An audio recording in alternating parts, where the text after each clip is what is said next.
नमस्कार, आप देख रहे हैं 4 PM और मैं हूं आपके साथ निधि तिवारी। झारखंड चुनाव में वोटों की गिनती जारी है। इसमें इंडिया अलायंस का शानदार प्रदर्शन दिखने लगा है। इंडिया गठबंधन ने एंटी इनकम्बेंसी को किनारे कर दिया है और जीत की ओर लगातार आगे बढ़ रही है।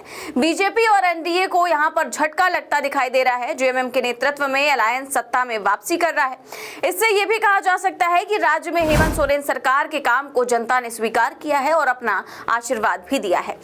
झारखंड का मिजाज जबकि सत्ता बदलने का रहा है। वोटिंग परसेंटेज में इजाफा हो या गिरावट, सत्ता बदलती आई है। लेकिन इस बार ये ट्रेंड पूरी तरह से बदल गया है, या यूं कहें कि फेल हो गया है। आज जब मतगणना हुई तो पहले एनडीए आगे बढ़ता हुआ दिखाई दे रहा था, मगर जैसे जैसे समय बीता सभी आंकड़े भी बदल गए। यहाँ विपक्षी गठबंधन यानी कि इंडिया गठबंधन सत्ता बरकरार रखने में कामयाब रहता दिखाई दे रहा है।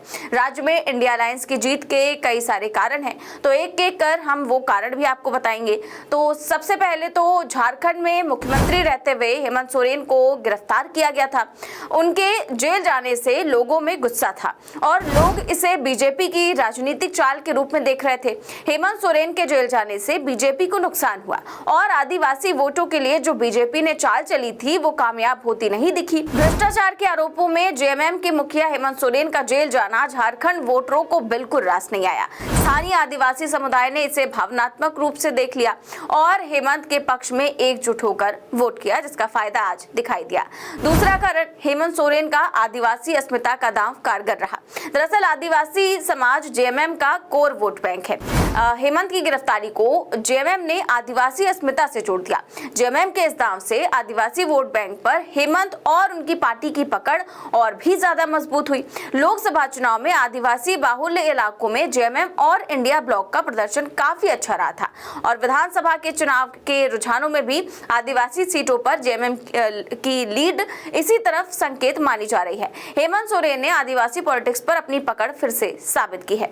वहीं राज्य में बीजेपी ने प्रयास किया कि आदिवासी वोटों को एकत्र करने के लिए मुस्लिम वोटों से अलग करके पार्टी अपने पाले में कर ले, लेकिन ऐसा नहीं हो पाया। जेएमएम ने बीजेपी के इस कार्ड को फेल कर दिया। बीजेपी के हिंदू वोटों के ध्रुवीकरण की कोशिश को कामयाब नहीं होने दिया और राज्य में मुस्लिम वोटों का एक साथ इंडिया अलायंस के पक्ष में जाने की बात कही जा रही है। कुल मिलाकर बीजेपी के स्टैंड से मुस्लिम वोटों का ध्रुवीकरण हुआ। गौरतलब है कि आदिवासी वोटों को गोलबंद करने के लिए बीजेपी ने बांग्लादेशी घुसपैठ का भी मुद्दा उठाया था। अब तीसरा कारण यह है कि इंडिया अलायंस की जीत के पीछे हेमंत सोरेन की योजनाओं को भी कारण बताया जा रहा है। हेमंत सोरेन सरकार द्वारा शुरू की गई मैया सम्मान योजना लोगों को काफी पसंद आई। बता दें कि राज्य सरकार ने 3 महीने पहले ही 18 से 50 साल की महिलाओं के लिए मैया सम्मान योजना की शुरुआत की थी। इसके तहत महिलाओं के खाते में राज्य सरकार हर महीने 1000 रुपए डाल रही है। ये सम्मान राशि लेने वाली महिलाओं की संख्या 49 लाख के करीब बताई जा रही है। इस सम्मान राशि को हेमंत सोरेन ने दिसंबर से 2500 रुपए करने का भी वादा किया है। हालांकि भाजपा ने भी सरकार बनने पर हर महीने महिलाओं को गोगो दीदी योजना के तहत 2100 रुपए देने का वादा किया था, लेकिन परिणाम बता रहे हैं कि सोरेन ने बाजी मार ली है। कल्पना सोरेन ने भी इस बार चुनाव में काफी मेहनत की और लोगों के बीच अपनी अलग पहचान बनाई और साथ ही साथ भाजपा पर खूब हमलावर भी नजर आई और इसीलिए कहा जा रहा है कि मुख्यमंत्री मैया सम्मान योजना हेमंत सोरेन की सरकार के लिए कहीं ना कहीं एक बहुत ही ज्यादा महत्वपूर्ण योजना साबित हुई। इस योजना का असर सबसे ज्यादा उन गरीब महिलाओं पर पड़ा है जो छोटी छोटी जरूरतों के लिए अपने घर के मर्दों पर निर्भर होती हैं। इसी योजना के बाद भाजपा ने गोगो दीदी योजना की भी घोषणा की थी, जिसके तहत भाजपा की सरकार में आने के बाद महिलाओं को 2100 रुपए प्रतिमाह दिए जाएंगे, ये कहा गया था। गोगो दीदी योजना के दावे के बाद जेएमएम विधायक कल्पना सोरेन ने घोषणा की थी कि जेएमएम की सरकार में वापसी के बाद मैया योजना के तहत मिलने वाली राशि को बढ़ाकर 2500 रुपए कर दिया जाएगा। अब दोनों ही पार्टियों ने महिला वोटर्स को लुभाने में कोई कसर नहीं छोड़ी। ऐसा इसलिए भी क्योंकि तकरीबन 50% वोटर महिलाएं हैं और राज्य में 32 सीटें ऐसी हैं जहां पर महिला वोटरों की संख्या बहुत ज्यादा है। हालांकि अब साफ है कि महिलाओं को कहीं ना कहीं सोरेन की योजना काफी लाभदायक दिखी। हेमंत सोरेन सरकार की योजनाओं का लाभ लेने वाली महिलाओं और उनके परिवार की ओर से सरकार को पूरा समर्थन दिया गया। राज्य की 49 लाख महिलाओं ने राज्य की योजना का लाभ उठाया। इसका असर सीधा वोटों पर दिखाई दिया है। इससे साफ है कि राज्य की महिलाओं ने सरकार का साथ दिया है।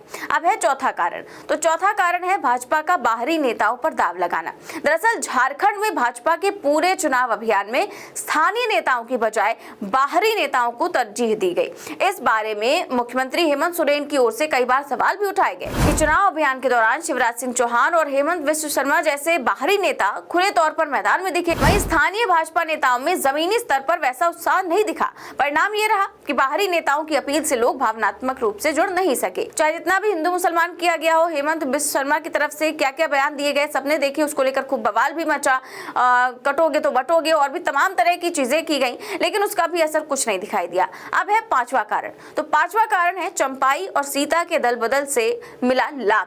दरअसल हेमंत सोरेन की भाभी सीता सोरेन ने लोकसभा चुनाव से पहले ही बीजेपी का दामन थाम लिया था। परिवार में बगावत के बाद जेएमएम को दूसरा बड़ा झटका तब लगा जब सीएम पद से हटाए जाने से खफा चंपाई सोरेन ने भी धनुष बाण छोड़कर कमल का फूल चुन लिया। पहले हेमंत की गिरफ्तारी और फिर ये दो झटके। जेएमएम एक आदिवासी सीएम का उत्पीड़न करने, परिवार तोड़ने और किसी भी तरह से सत्ता पर काबिज होने के लिए विपक्ष पर हर हथकंडा अपनाने का आरोप लगा और भी ज्यादा हमलावर हो गई और सत्ताधारी दल विपक्ष के खिलाफ नैरेटिव सेट करने में सफल रही। वहीं झारखंड में एक और भाजपा के नेतृत्व वाले एनडीए गठबंधन का पूरा प्रचार अभियान घुसपैठिए पर केंद्रित रहा और हिंदू मुसलमान पर केंद्रित रहा। तो दूसरी ओर मुख्य मुकाबला मुख्यमंत्री हेमंत सोरेन और प्रधानमंत्री मोदी के बीच बन गया था। ये स्थिति झारखंड के चुनाव को महाराष्ट्र से एकदम अलग बना रही थी, जहां कई स्थानीय कद्दावर नेता अपनी साख बचाने के लिए लड़ रहे थे। लेकिन झारखंड के नतीजों ने साबित कर दिया कि हेमंत सोरेन जो है वो फिर से अब सत्ता में वापसी करने जा रहे हैं और इंडिया गठबंधन की प्रचंड बहुमत से सरकार झारखंड में बनने जा रही है। फिलहाल इस खबर में बस इतना ही। देश और दुनिया की तमाम बड़ी खबरें जानने के लिए देखते रहिए 4 PM न्यूज नेटवर्क। चैनल को सब्सक्राइब भी करें और ज्वाइन भी। नमस्कार।